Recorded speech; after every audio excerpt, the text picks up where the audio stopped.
Hello everybody, it's Orange and welcome to my Abyss, and I'd like to welcome you to my March 2023 manga haul. What a month! It has been a month, and beside me I got a good selection of stuff today, I think at least, with 15 manga, but also 15 comics, because I was in a big comics mood this month, so I picked up a bunch of those, but I will cover the manga first, because I know why you're here, and hopefully you'll stay for the comics too. And also, one Blu-ray is something that I want to talk about because, oh, I'm so excited! And well, let's just start the pile. No more gagging about. It was starting off with Kageki Shoujo, Volume 8. More Kageki Shoujo, more good. Still adored. If you're a theater kid, you're gonna love this. It's very good, very fun. Very good. And then below that, we have Die Dark, Volume 5. These volumes, you can see the reflection. These volumes take a very long time to come out. They're by Q Hashida. She's also the creator of Dorohedoro, a series I adore, one of my personal favorites. And this one has more of a sci-fi twist, but it also has her, her, I guess, ombre and sense of a humor of just, I wouldn't even call it dark humor. It's just like, everything looks so dark and gritty, but all the characters take it so lightly, and it's fantastic. But it's just a good time, and I'm always happy. And again, these ones do take a while to come out, but I always think they're worth it. And like, I love these releases. I do think some people have a problem with like the size of these releases because they are quite small compared to like normal. But I don't know. I like how small these ones are. I think it's fun. I do think the covers are super beautiful too. But the thing is, with this one, you can probably tell from it reflecting my phone back. It is very reflective and it picks up fingerprints very easily. But like, the covers are nice and colorful, and they pop really well. So that's that one. And then below that we have Adam the Beginning, Volume 3. It's Adam the Beginning. It's a very fun time if you're an Astro Boy fan. This is like sort of a prequel to that, but I believe it eventually like branches off to another universe. I just saw like an article, apparently or like a news post. Apparently they've, there's like so far 18 volumes out. And I'm like, wow, how long is the series gonna be? But I don't really mind at this point because I love Adam and I'm very happy to continue going with it. But also something that it's really annoyed me about the covers is you don't need to put the quote on the cover. You don't need to put it there. You're getting in the way of the artwork. Don't put the recommendation quote on the cover. You can put it on the back. The back's where it belongs. You already have a few on the back. Don't put it on the cover. But that's just me. And then below that we actually got a little special treat. Alice in the Country of Hearts, My Fanatic Rabbit, Volume 2. I picked up Volume 1 a few months ago and Volume 2 was not easy to find, but eventually I like found it for like $5 online, and it's like, no, it didn't ship. It was a library copy, and I had to tape down this because they had a cover attached to it that was starting to peel up, and typically I do try to peel up the plastic covers if it doesn't damage the book, and the problem was it was damaging the book, so this was kind of a hack job restoration I had to do, but like, it was $5 and it's on the inside that counts. But yeah, more Fanatic Rabbit. I love Alice in the Country of Hearts, or I have feelings towards Alice in the Country of Hearts. You can look earlier on my channel where I ranked all the boys, and of course, Elliot is my favorite boy, so I picked his book. And it's a good time. I just like more Elliot stuff. And then I can explain. So we have D. Grayman, omnibuses, 4, 5, 6, 10, 11, 12, and 16, 17, 18. And you might be thinking, Orange, what the heck is this? I think D. Grayman is a really good shonen. It's like a really good gothy shonen. I watched the anime, I think last year, but it's like always been on my conscience as like a anime fan who's also very much into like the gothy stuff. If that's what it even is. But like, again, I didn't watch it till last year. Or a few years ago. Who knows what time is anymore. And I think it's a very good, fun time. And I want you just picking up the manga if like you want to. The thing is, it's a very long series that is still ongoing, and I like it, but it's like, I'm not totally insane for it. But the thing is, there is one character that I adore with my entire being, and I just love him so much, and that's Crowry. He's the vampire exorcist. So what I did, and he's only a side character, and I love him so much, but the thing is, like, again, he's a side character, and he doesn't appear in all the volumes, and he doesn't really have a lot of arcs going on. So what I did, oh, he's actually on this one, if you actually want to see what he looks like. He's the best one. And he's like a side character. So what I did was I picked out, like, the volume he was introduced in, the volume he has, like, a really big battle, and, like, the volume that, there's a resolution to that very big battle. And I just picked those and I bookmarked them in the book. So these are just my Crowley chapters because I only really care about him. The rest of the Gray Man is good, and I do suggest it if you like shonen, but I'm a Crowley fan. So I just picked up those. I don't know why I did it, but I'm happy he's with me now. Oh god, the weirdest thing I've done. Okay, moving on from that. Oh my god, it's number 6, Omnibus. Volumes 4 through 6. It's more number 6. It's a good time. A good old dystopian sci-fi shoujo. It's fantastic. I love Rat and Shino so much. It's just, ooh, OTP, they're so good. I can't wait for more of this, because I did watch the anime for this one a few years back. And with them re-releasing the manga in these omnibus formats, I'm like, yeah, I'll pick them up. And I do actually really like the reading of these omnibus formats, because like it is a 3-in-1, but it's also like a pretty big print. I think at some point with omnibuses, because I don't really mind them, but there's some point where like just it becomes too big or too small for you to like read comfortably. And I think this one's like just the right size, and like even like the page thickness is very good as well. Like if you look at like the page thickness for a lot of the Viz stuff for 3-in-1s, like it is very thin. Like I can see the blacks through the page, but like these are very good page quality. And I'm happy about this, because I know some people are like very mixed when it comes to omnibuses. I'm fine with them as long as they're comfortable to read. I have a bunch of omnibuses in my collection that are a pain to read, and I hate them. So I'm hoping that they get like reprinted. I'm like, yep. So that's that. And moving on, we got Children of the Whales, more Children of the Whales. I love it so much, but on the downside, it's coming to an end in a couple volumes. I think 23 is going to be the last volume, and I'm going to miss it so much. It's a fantastic fantasy, beautiful art. I love the characters in the story. I can't wait for more. It's like, I'm sad to see you end, but like, I'm happy you went on for so long. And then below that, move on to hardcovers now, baby. We got JoJo's Golden Wind, Volume 7.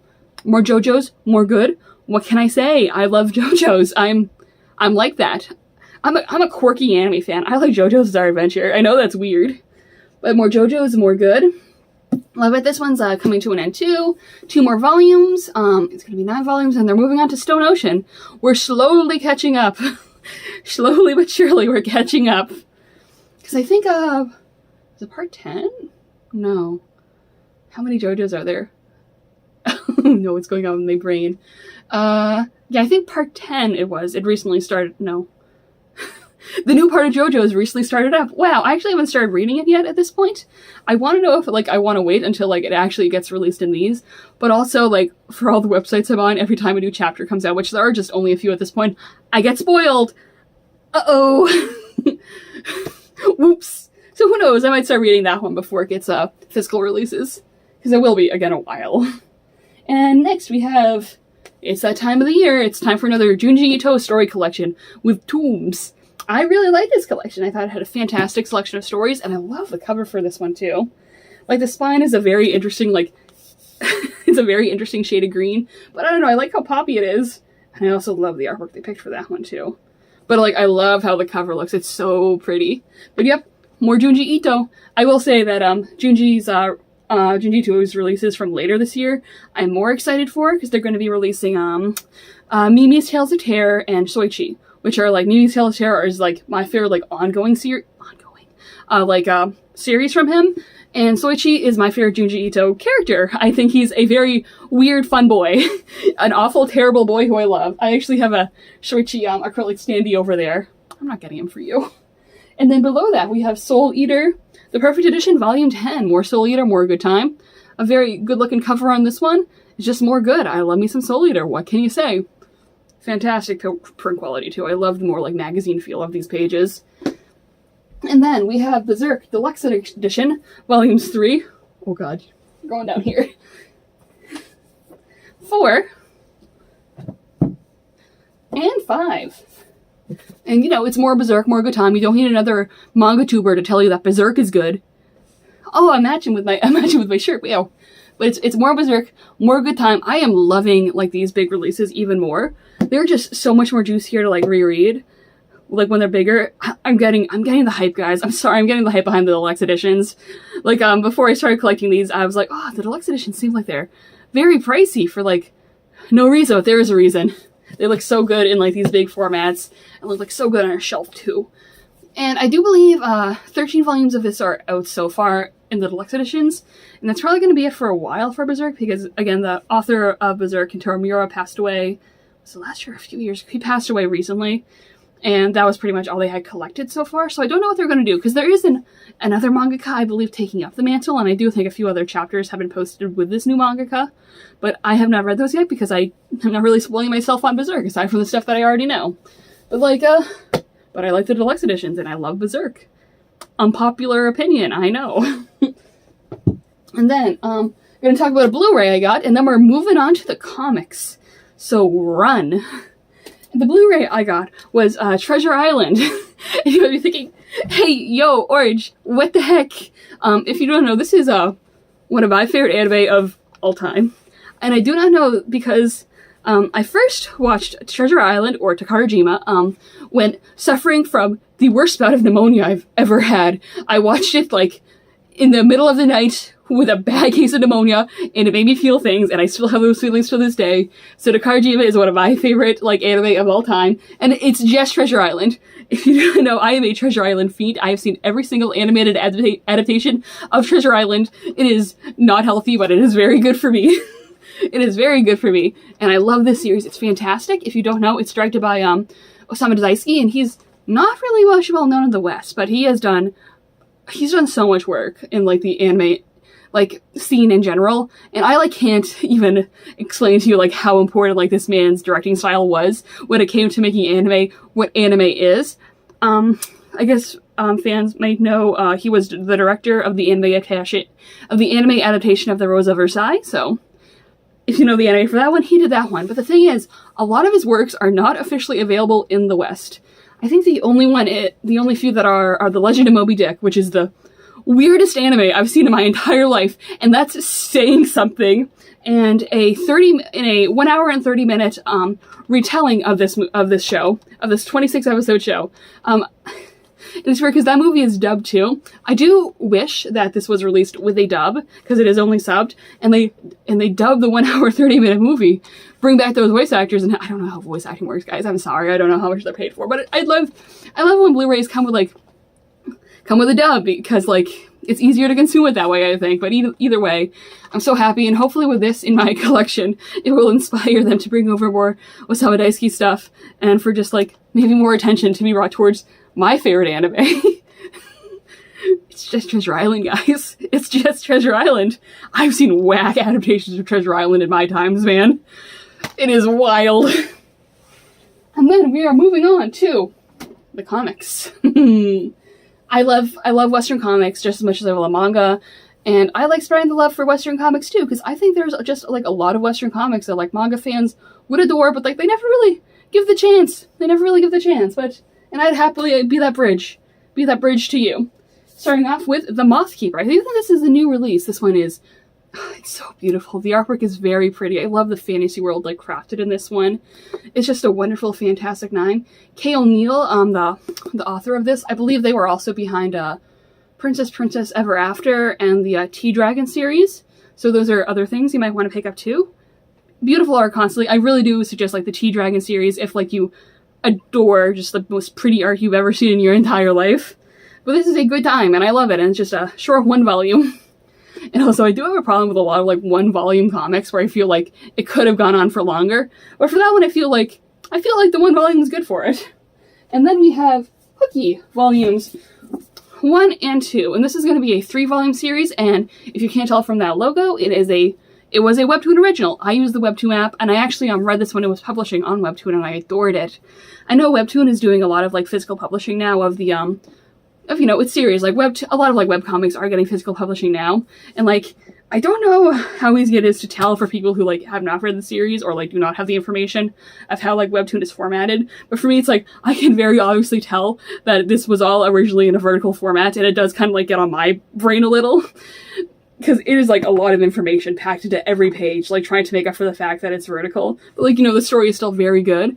But maybe it reads better, like, if you do not know the original orientation of it.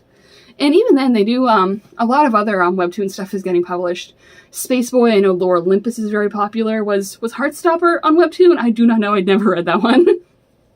But this was my favorite in high school, and I'm very happy to finally be picking it up. It's just a good, fun story about witches. fun story. And then we have the City on the Other Side. I don't know, this one just looked interesting. I like going on Amazon and just clicking on all the graphic novels that I'm a very big fan of, and then like going down to the recommended and then seeing what pops up. And this was one that popped up, and I really liked it. I love the fantasy world crafted to it. Oh, I love the fish lady on the back. If you have a fish lady, I'm gonna be into her. I'm sorry, I forgot her name. What was her name? What was her name? You gave me a scary fish lady, and I love her. I fully blame Undyne. Spine, that was it. Oh, but it was a good time. This is another one that I think could have been a bit longer, but like, it's good for what we had. And then we have Squire. This is a fantastic one as well. Story about a girl going off to war, and amazing stuff happens. This one's very good. I really suggest this one. Just, ooh, it's beautiful. And it's a thick one too. It is a very long graphic novel, and I feel like it covers all the ground it needed to be. It also has my favorite thing to be included in like any graphic novel, which are like production notes. Like how we write our pages and like what was the original concept. Apparently the original concept was gonna be like a full-on fantasy, but like this really isn't much of a fantasy anymore. But it's like, oh, I love this one, but I also would have loved to see the fantasy too. It's who I am. And then below that we have Estranged, volumes 1 and 2. This is a 2-volume series. My first volume I got used, so it's a bit of want in this spine, but I love the world it's crafted. This one was a lot of fun. I adored this one. And I adored the character designs in this one too. Is he on the cover somewhere? Are they? But there is a character in this. Yeah, they're kind of there. A character, they're a candle, or they're a candle golem, and it's just like, oh, that's such a cool design. Oh, I love it so much. Ooh, it's so good. I want to see more characters for candles. And then below that, we got a Wing Bearer. Woo, Wing Bearer. The second volume for this one is going to be coming out later this year. Another thing that might be harder for people to get into comics is a lot of graphic novels come out a lot slower compared to manga. Typically when it comes to graphic novels, it's a yearly release, or graphic novels like this, because I don't follow superhero comics, and those ones usually come out weekly or monthly. I don't know. I don't follow those, but these are the ones I follow. But typically it is a yearly release, if not more, and this one seems to be a yearly release, but I don't know. I really like this one. This one was a good fun time. I like the chemistry between all the characters, and I love a boy with wings. I think he's a very fun design, and she's a very fun design. I love all of these guys. Oh, this is such a good time. A lot of me reading graphic novels are just me trying to recapture the original feelings I had with Amulet, my favorite graphic novel series of all time. And this one like really did recapture those feelings. Just a good fun time. Oh, it's so good. I can't wait for more. And then below that we have The 5 Worlds, volumes 1 and 2. This is a 5-volume series, science fantasy. Very deep world building with a very fun core cast of characters. And I am still ready. I actually got one of the volumes. I'm going to be getting the rest of the volumes hopefully next month, so I'm very excited for that one because I'm loving this one so far. It's so good. We're getting there. Okay, and then Hollow.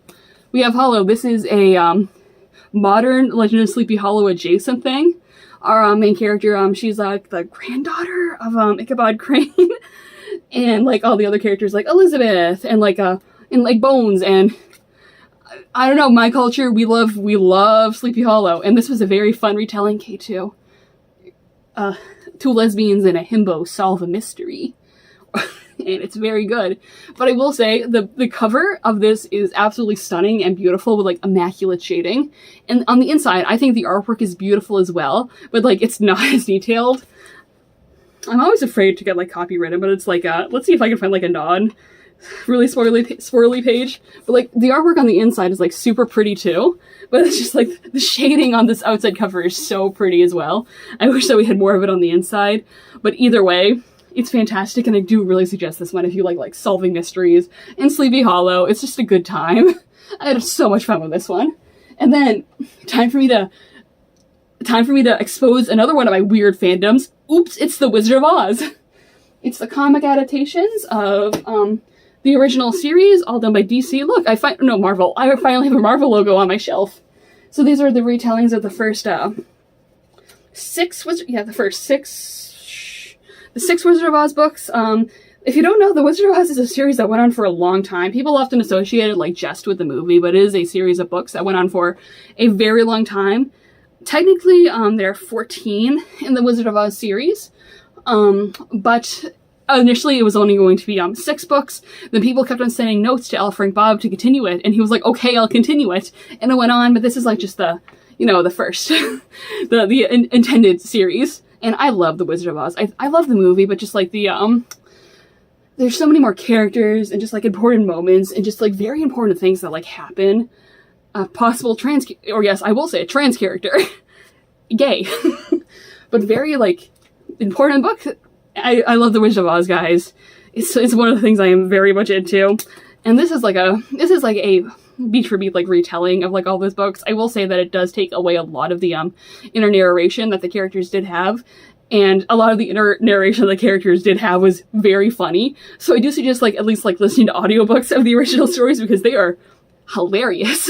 They're hilarious and kind of problematic, but not as problematic as you think for an author, an American white male author writing in that period of time. I listened to a lot of old audiobooks and I have to say this is one of the technically better ones. You know, at least he was a feminist. At least there's that. Sucks for the minority hating. But that doesn't show up as much as it does in H.P. Lovecraft stuff. I read a lot of old books, guys. It's a problem. But yeah, these are a very fun adaptation with very gorgeous, beautiful artwork. And I suggest them. Have fun with them. Read The Wizard of Oz, please, for me. And then, I guess the weirdest story is, my family and I went on vacation. We went to Georgia. And one of the locations we visited Georgia was the house of Julia Hello. If you not know, I was a Girl Scout for 13 years of my life. And, Julia Lowe was the founder of Girl Scouts. We visited her house, and this was just a souvenir there, which is a republishing of a, Daisy Lowe was her nickname, a republishing of just like, I don't know, something that published like back in the 50s. Was it even the 50s? It was before that. It says the original publishing somewhere in here, but it's just like a republishing of like an old graphic novel, like an old issue. You know, there's some stuff in here you expect to be, of the time. From something this far. I don't know, I'm rambling at this point. It's been a long week. It's been a long week at work. But yeah, I got it for the souvenir purpose. Let's go, Julia Lowe. Let's go, Girl Scouts. Wahoo. Bing, bing, wahoo. Alright, so after that rambling for like the last who knows how long, thank you very much for watching. What manga or comics or even whatever, what thing did you collect this month? What did you get? Do you want to read any of the things I've read? Do you want to read The Wizard of Oz? Or Treasure Island with me? Do you want to talk to me about The Wizard of Oz or Treasure Island? Please. And I'd like to thank you guys very much for watching, and you guys have a lovely night.